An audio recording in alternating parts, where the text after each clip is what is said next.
પૌરાણિક કથાઓ કરતાં પણ વધુ મહત્વ છે હોલિકા દહન. હોલિકાને બાળવાની પરંપરા એટલે આત્માની શુદ્ધિ અને મનની શુદ્ધિતાનું પ્રતીક છે. વૃંદાવન બિહારી ભગવાન શ્રી કૃષ્ણ રાધિકાજી સાથે હોલિકા ઉત્સવ ઉજવ્યો હતો અને વૃંદાવનની કુંજે કુંજે ગુલાલ ઉડ્યો હતો. ફાગણ સુદ પૂનમની રાત્રે ઘેરૈયાઓ શેરીએ શેરીએ હોળી પ્રગટાવે છે.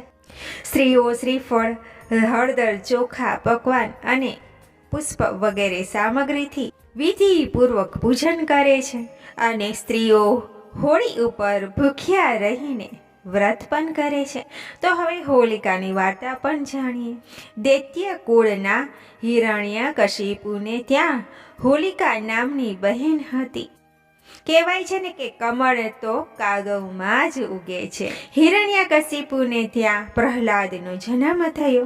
હિરણ્યકશિપુ પ્રભુના નામ પ્રત્યે અસીમ ઘૃણા હતી. આ દૈત્ય રાજાએ એક કાળ ચોઘડીએ વસંત ઉત્સવ માટે મનાઈનો હુકમ કર્યો હતો.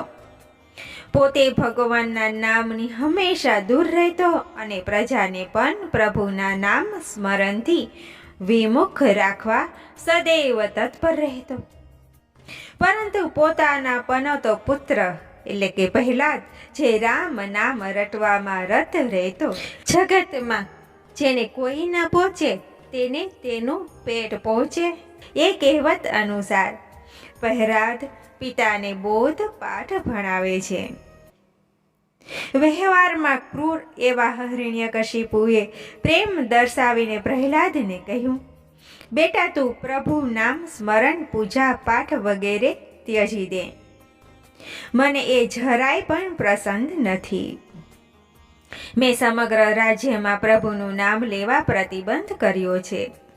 ત્યારે કહે છે પ્રહલાદ, પિતાજી આ માનવ વેદનો અતિશણ ભંગુર છે. મૃત્યુ નિશ્ચિત છે.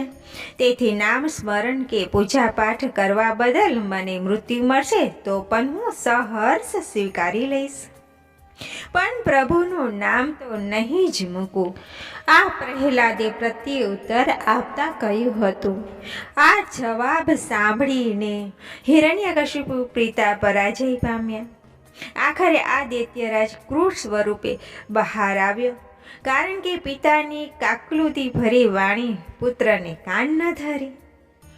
ક્રૂર પિતાએ પ્રહલાદને ઊંચા કિલ્લા ઉપરથી નીચે ફેંકી દેવાનો હુકમ કર્યો. પરંતુ પ્રભુએ પ્રહલાદને ફૂલની જેમ ઉચકી લીધો. ખોરાકમાં ઝેર ભેળવીને મોતને ઘાટ ઉતારવાની કોશિશ પણ કરી. એ ઝેર પણ અમૃતમાં ફેરવાઈ ગયું.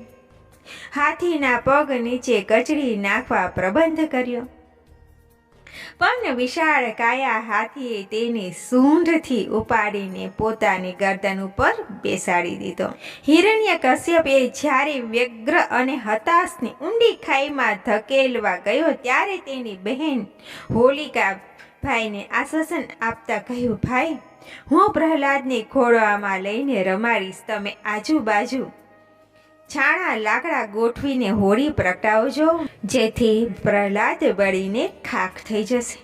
મને શિવનું વરદાન હોવાથી અગ્નિ મને જરાય પણ ઈજા નહીં કરે. બહેને બતાવેલ યુક્તિ ભાઈને ગમી ગઈ. બીજે જ દિવસે ફાગણ સુદ પૂનમ હતી. પ્રહલાદને હતો ન હતો કરી દેવા માટે કાવતરા તિથિ હતી.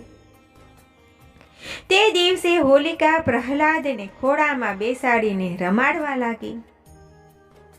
સૂચના અનુસાર હોળી પ્રગટાવવામાં આવી. પ્રહલાદ એમ કેમ ઉગરી ગયો અને હોલિકા બળીને ભસ્મ થઈ ગઈ? આપણને એવો પ્રશ્ન થાય કદાચ કે ભગવાન શંકરે તો હોલિકાને વરદાન હતું કે રોગથી ન મરે, શસ્ત્રથી ન મરે, દિવસ કે રાત્રે ન મરે, તો પછી આપેલું વરદાન એળે કેમ ગયું?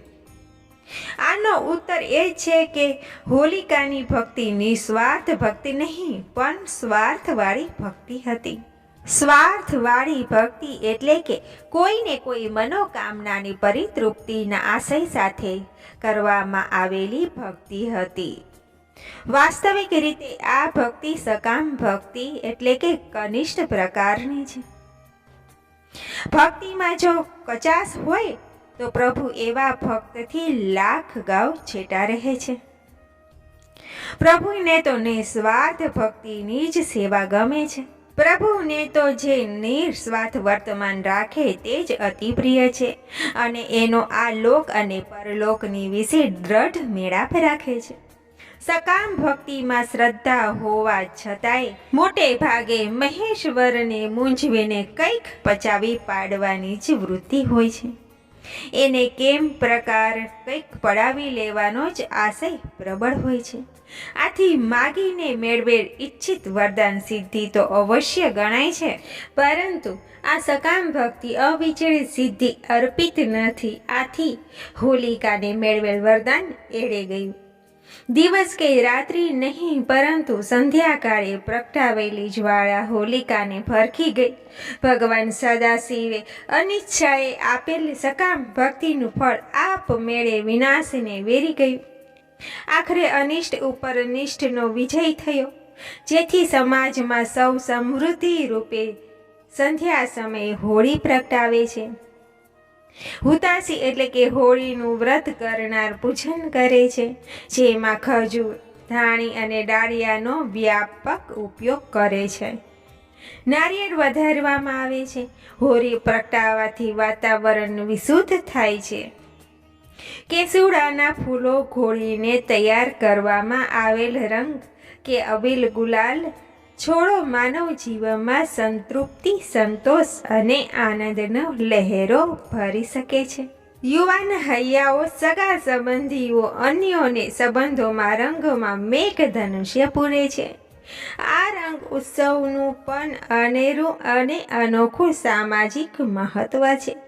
આ દિવસે દિયર ભોજાઈ વચ્ચેનો રંગ ઉત્સવને સવિશેષ મહત્વ અપાયું છે, જેથી કરીને સાહસિક નૈતિક સંકલનને પણ ક્યારેય અવકાશ ન રહે અને પરિતૃપ્તિ કેવળ પવિત્ર જ બની રહે એ આપણે જોવાનું છે. આ રંગ ઉત્સવ કે હોલિકા ઉત્સવ કલંકિત ન બને એ જોવાનું છે.